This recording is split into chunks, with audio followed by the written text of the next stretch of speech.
All right, hey, welcome back to Dominic's Flicks. This is where you get movie reviews and entertainment news. That rhymed. All right, hey, let's start with some movies I watched, all right? But first, what's going on with all these warnings before you see a movie, huh? It might be unsettling to some people. Is that why they have to show these trigger warnings, huh? Well, what's going on with our fragile culture? You guys know? Is it women?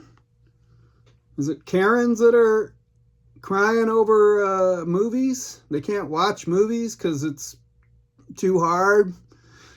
Or is it the LGBTQTXYZ? Which one is why are we so sensitive in the world? Huh? All right, I was just wondering. Usually when I get a warning at the beginning of a movie, it usually means to me that it's going to be a fucking great movie. So it's a good warning for me. All right. So let's get into some movies I watched in the last couple days. All right. First one I watched was called Victoria. This one's on PBS Masterpiece Theater. Anybody watch Masterpiece Theater? Anybody old enough? Yeah, once you get to a certain age, this is all you watch is Masterpiece Theater shows because it's not offensive as Netflix shows. All right. I like Victoria. I give this one a nose up. It chronicles the early life and reign of Queen Victoria. I also like this one. All Creatures Great and Small. That's also part of the Masterpiece Theater. Check it out. It's about a veterinarian practice in the 1930s, Yorkshire. So yeah, check out Victoria. Check out All Creatures Great and Small. Subscribe to PBS and support them. They supported you when you grew up watching Sesame Street, so maybe give them a thank you. All right, there's your lecture for the day. All right, another show I watched. This one was on Netflix. It's a documentary it's the Trainwreck documentary. This one's called Bubble Boy. You guys remember this old story that happened? We all thought that boy was in the balloon flying around. We were all like worried, or maybe you were worried. I was waiting for him to fall out. All right, so Bubble Boy is from 2023. You got yourself a crazy ass family here. I give this one a nose down because this family annoyed me. So, yeah, they're fucking insane attention seekers. So you got the mom. She's a total dingbat, and the dad, I think he's a speed freak. So, yeah, there are a couple characters. Check them out. Horrible Parents on the documentary Trainwreck Bubble Boy. I give that one a nose down, though. So, I wouldn't catch it if I was you. All right, let's see what else we got here. These two guys irritated me. So, if you like being irritated, check out that documentary. All right, next I watched another Black Mirror. This one's called USS Callister. It is from season 4, episode 1. It stars Jesse Plemons, who's an A-list star. He's in tons of great movies, and he's great in this show. It also stars Kristen Milotti, who is absolutely gorgeous. I mean, literally a perfect woman. All Italian women are hot, usually when they're young at least, until they get fat and eat too much spaghetti. So yeah, USS Callister episode on Black Mirror is a great episode. It's probably one of the best ones. All right. It won 4 Emmys and it nearly evolved into its own series. Wow, that's a little information for you. All right, and then the next one I watched was part 2 of that one. This is from it's from the latest season. It's USS Callister Into Infinity. All right, that's the name of the sequel. This one was good, but it really wasn't needed. All right, and it also had much more. It was much more forced with predictable, boring Me Too formula. Women can do no wrong, basically, in this movie. So I give it a nose down because of Me Too movement predictability in the writing. It did have some funny parts, mostly from this character who plays James Walton. It's played by Jimmy Simpson. That's the actor. All right. Well, his clone character saves everyone in the first episode, but then in the second episode, he just dies. So I guess you can't have white men saving people now that the Me Too movement is in full force, right? But the second episode, the Me Too movement wouldn't allow it showing the change, and it forced writing conformity of the overblown Me Too movement. Sad. All right, white guys can't be heroes, I guess, even though we make up the majority of heroes in the real world. That's white guys. They're not allowed to. They're not allowed to have. They're neutered, basically. They're not allowed to save you. They're only allowed to be stupid or evil. So even though in the real world all our heroes are white guys. See that picture? All right, I got these pictures ready for you. That's wonderful. All right, and the next movie I watched was called Stockholm. This is from 2018. It stars Ethan Hawke and Noomi Rapace. All right, it's based on the 1973 Swedish bank heist that inspired the term Stockholm Syndrome. Wow, that's exciting. And check this movie out if you like getting bored. In fact, I played with my Chat GPT the whole time this movie was on because AI is more exciting than the movie. You guys like checking out your AI? AI is pretty crazy these days, huh? All right, I like to talk to Chat GPT and ask it all kinds of crazy ass shit. All right, let me know what your favorite is in the comments. All right, so I gave this Stockholm a nose down. All right, I didn't enjoy it. In fact, if you want to see a good movie with Ethan Hawke, check out Gattaca. All right, this is where he met his ex-wife now, Uma Thurman. They got married though, and they had themselves a little lesbian daughter who's in Stranger Things. There's Uma Young, and here's the daughter in Stranger Things, huh? Yeah, she's like a little lesbian in every show now, right? All right, you guys are probably so proud, right? I would be. All right, also check out Ethan Hawke in the movie Alive. All right, what? It's a true story about the Andes survivors who had to eat each other when the plane crashed. It's an actual true story, not like this pretend true story that's just a gimmick to sell tickets. Yeah, I don't think ghosts or exorcisms are real, okay, just because these two brainwashed priests said as it was. All right, pretty dumb. But check out Alive or Gattaca if you like use some Ethan Hawke. All right, let's move on. Next movie I watched was called Cold Comes the Night. All right, this stars Alice E., Bryan Cranston, and Logan Marshall Green. Cranston plays a nearly blind criminal.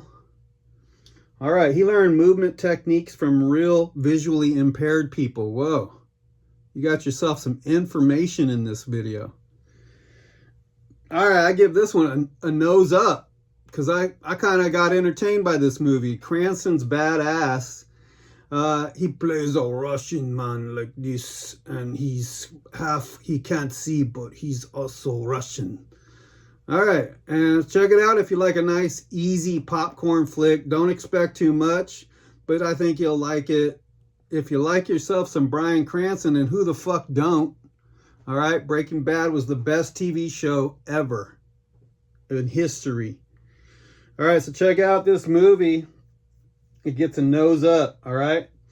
And check out Cranston in this movie it's called The Infiltrator from 2016. He plays an undercover cop.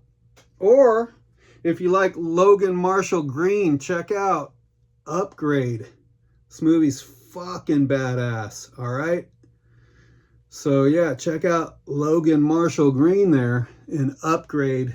Another movie I recommend. This one's from 2018. All right, so check those movies out. Oh, we're not done yet, though. I watched a lot of movies in the last couple days. And the next movie I watched was called The Lesson. All right? And this movie gets double noses up. It's probably the best movie. It is definitely the best movie I'm recommending in today's show. Get The Lesson, all right? This is from 2023. It stars Richard E. Grant and Daryl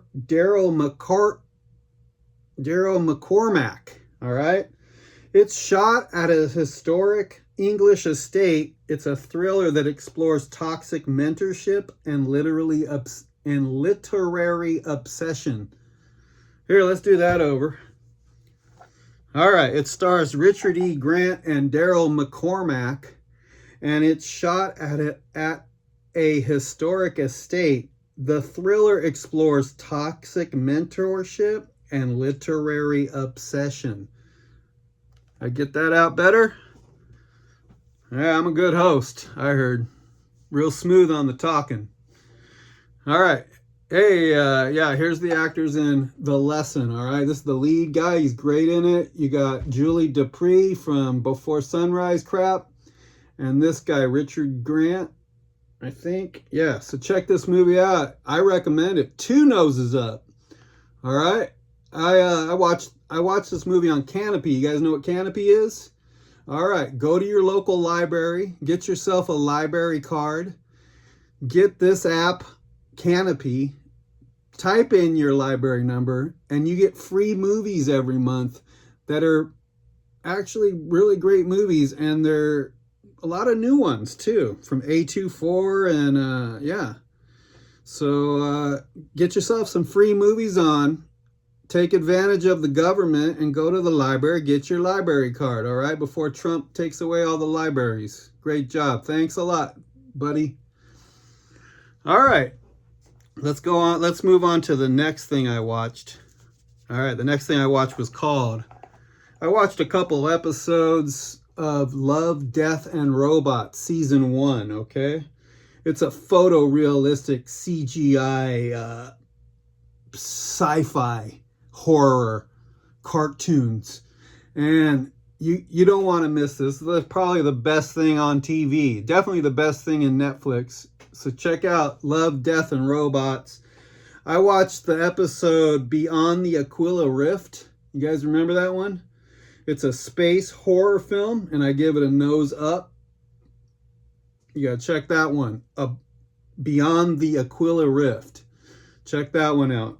And I also watched another one called Sonny's Edge.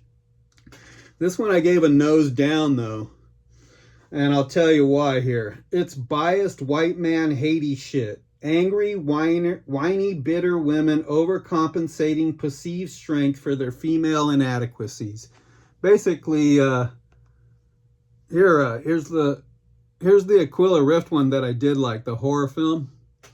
Here's the one I don't like because it's man Haiti biased. All the women have to act like they're so strong and tough, and all the men have to be wimps. Kind of like this picture right here.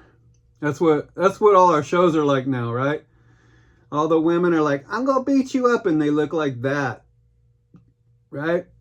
So that's great stuff. Real realistic stuff there. Great writing too. Real original. All right, so skip Sonny's Edge. Nose down, but check out Beyond the Aquila Rift on the Love, Death, and Robots show, okay? You ain't gonna want to miss those shows. Make sure you check them out if you haven't done it already. All right, let's move on. And the next movie I watched was just last night. I watched a movie called The Friend. All right, stars Bill Murray and Naomi Watts. The film centers on Watts inheriting a 150-pound Great Dane named Apollo. Let's see if we can get a picture of him. There he is.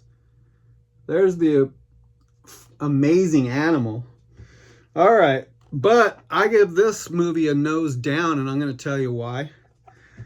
Basically, 23 minutes into the movie, I see at least 6 white men act rude and insensitive. And just white men, because only white men are horrible. Did you know that?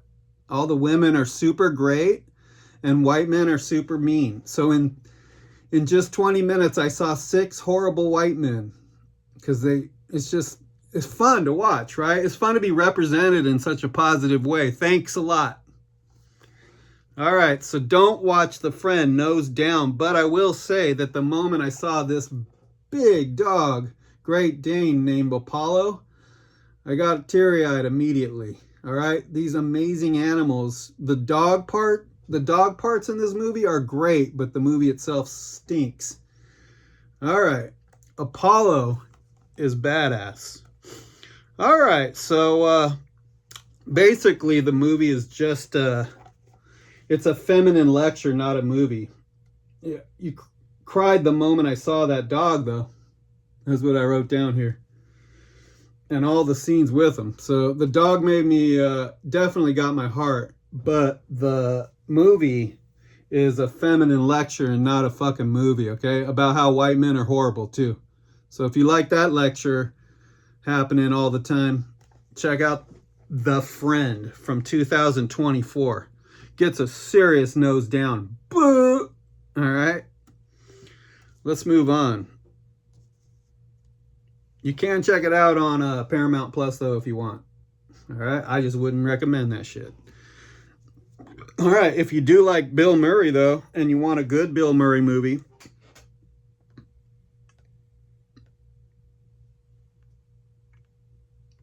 then oh,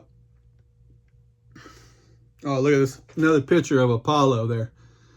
Man, shit, bro. This dog's badass. He's huge and totally expressive.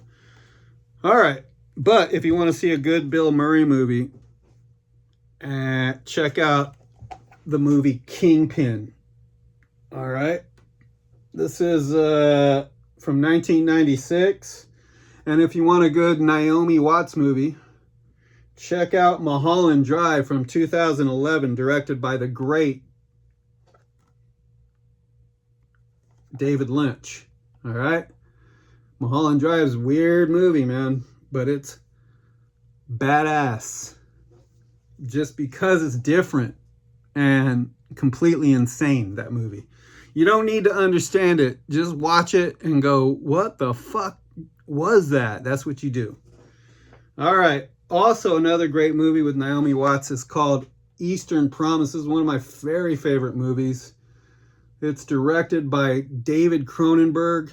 It's got one of my favorite actors, Viggo Mortensen. So, yeah, you want to see some good movie? You want to see a good movie with Watts? Get yourself some Eastern Promises, all right? All right, let's see what else we got. Oh, and if you want a good dog movie, instead of The Friend, there's Cronenberg, by the way, from Eastern Promises director. All right. And if you want a good dog movie, check out Hachi. All right. And it'll completely destroy you. This movie will completely destroy you if you're a dog lover. All right. It's the best dog movie there is. Hachi, starring Richard Gere. All right, this movie's from 2009. Can't miss it if you haven't seen it yet. Go get yourself, watch this movie, and cry your eyes out. All right, and 2 more movies I saw. Just last night, I watched The Crucible from 1996. Stars Daniel Day-Lewis and Winona Ryder. Ryder was doing some pretty stagey bad acting, and the film's production value was like a TV movie of the week. Or it could have just been me because I hadn't, my marijuana edible hadn't fucking kicked in yet. And so maybe I was just being a fucking crybaby, a mean little crybaby. And maybe it's a great movie. I don't know. You ever just watch a movie in a bad mood and then, you know, you just rate it off your mood, right? Anybody? Hey, anybody relate with that? Subscribe to my page then. All right. So, yeah, bad acting, bad production value. Yeah, I wouldn't see it. I give it a nose down for The Crucible 1996. But if you do want to see a great Daniel Day-Lewis movie, I would go get you some Gangs of New York, Martin Scorsese's movie. Check out Daniel Day and Gangs of New York with Leo Caprio. All right. That movie is, let's see. I don't have a year on that one, but yeah. And if you want to check out some Winona Ryder, check her out in the scene in the movie Reality Bites. There's a scene where she pumps gas into the car and she is sexy and young still. So yeah, I wouldn't watch her for her talent, but if you want to see her, if you want to see her look sexy, then check her out in the movie Reality Bites, pumping gas. And it also stars Ethan Hawke. So we got cross ties just now. We just cross tied our show into the earlier stuff. All right. Wow, you get a lot of info here. It's a lot of stuff going on up here. You should subscribe to my page so you can get your entertainment news and movie reviews, huh? And give this video a like so other algorithms can catch it and other people get more views or some shit. I don't know. Whatever.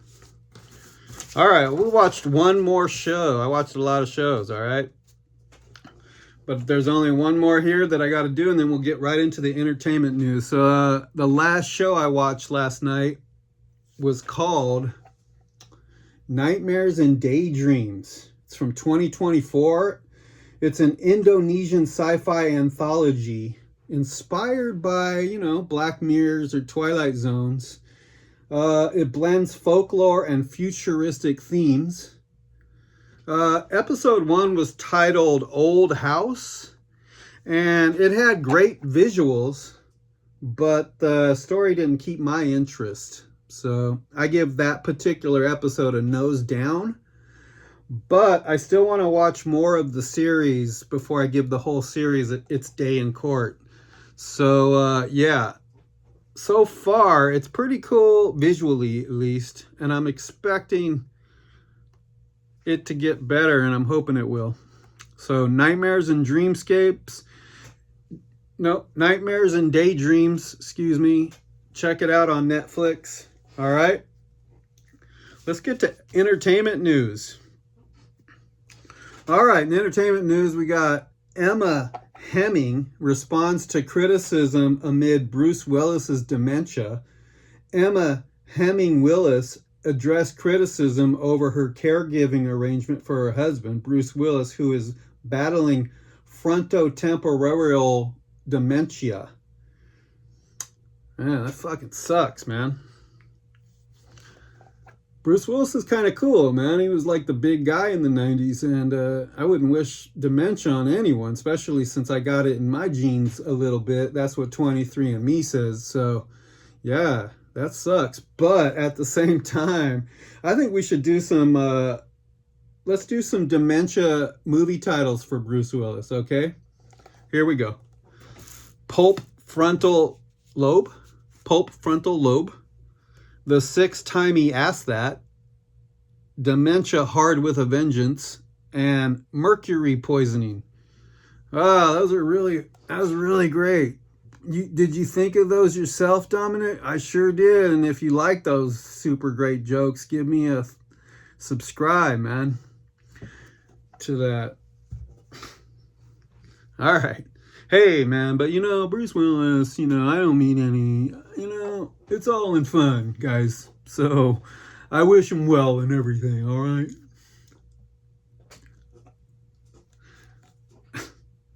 Here's a picture of Bruce Willis trying to read his book at home. All right? He's having a little bit of a hard time, but that's okay because we all support you, Bruce. All right? We all support you, Bruce. All right, let's move on. What else is going on in entertainment news?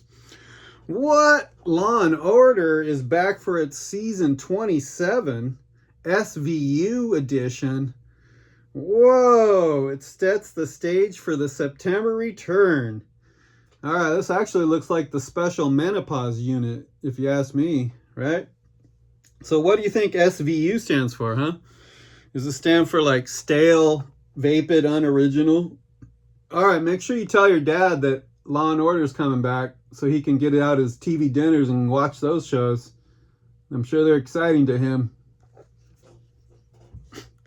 All right, and also in entertainment news,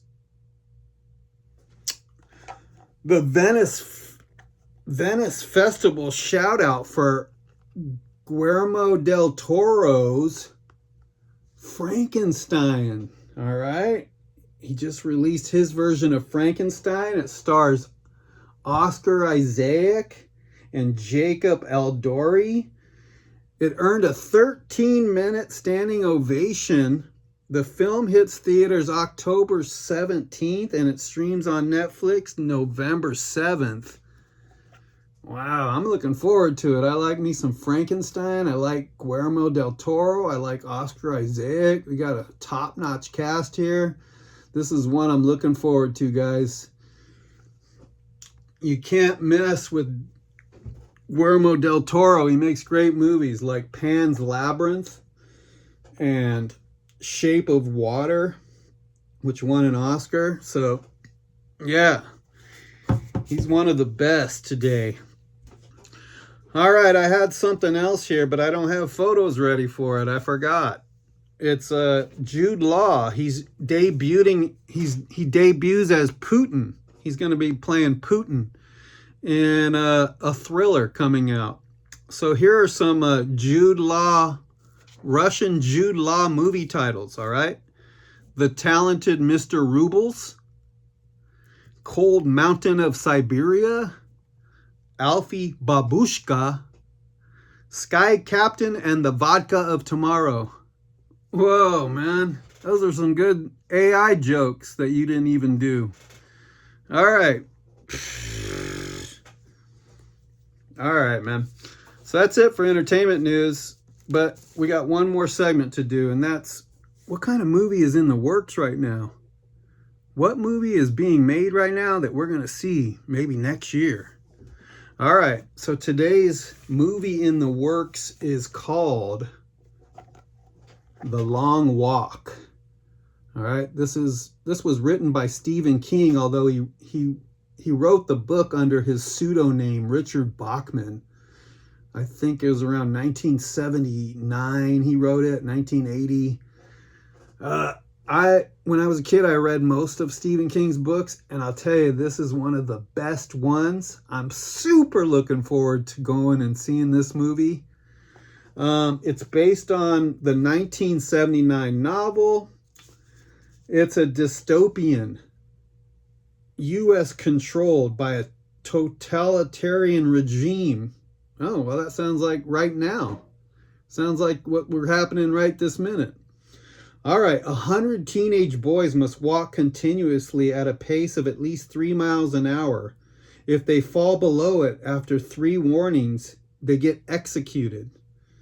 The last survivor can claim any wish and a future of wealth. Whoa, that's some crazy, demented Stephen King brain shit. Killing kids, too, because they're all kids in the book. They're all kids. All right, I'm looking forward to this one. It started filming in July 24th in Winnipeg. It's noted for its physical intensity. There's the original book by Richard Bachman. This movie's known for its physical intensity. Cast members walked up to 15 miles daily totaling over 300 to 350 miles during shooting. It was a rough shoot, I take it. All right. And that ain't all, guys. It says here Mark Hamill plays the Major, the authoritarian overseer. So you got yourself some Mark Hamill in the movie. All right, notable features. Notable things to look for, or notable behind the scenes, is originally in the book they have to stay within 4 miles an hour, but Stephen King suggested reducing it to 3 miles an hour. Great information, Dominic.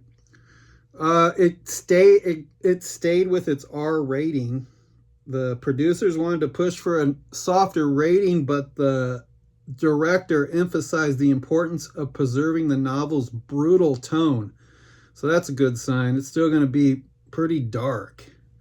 So again, something to look forward to there. The film contains intense graphic scenes to convey psychological and physical tolls. All right.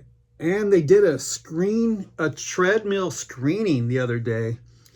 A standout promotional event at LA's Culver Theater required viewers to walk on treadmills at 3 miles an hour while watching, mirroring the film's premise. Falling below the pace means removal from the screening. That's pretty cool gimmick to get people to get into the movie. I like that. All right.